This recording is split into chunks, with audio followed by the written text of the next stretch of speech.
பெண்ணாசை ஒழிப்பது எப்படி? இரு ஜென் துறவிகள் ஒரு கிராமத்தின் வழியாக நடந்து சென்று கொண்டிருந்தனர். மழை பெய்து முடிந்ததால் பாதை முழுவதும் சேரும் சகதியுமாக இருந்தது.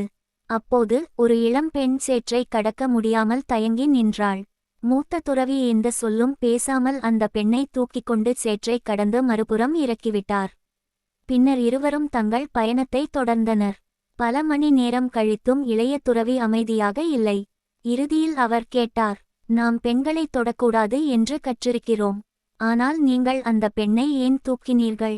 மூத்த துறவி சிரித்துக்கொண்டு சொன்னார், நான் அந்த பெண்ணை சேற்றின் மறுபுறம் இறக்கிவிட்டேன்.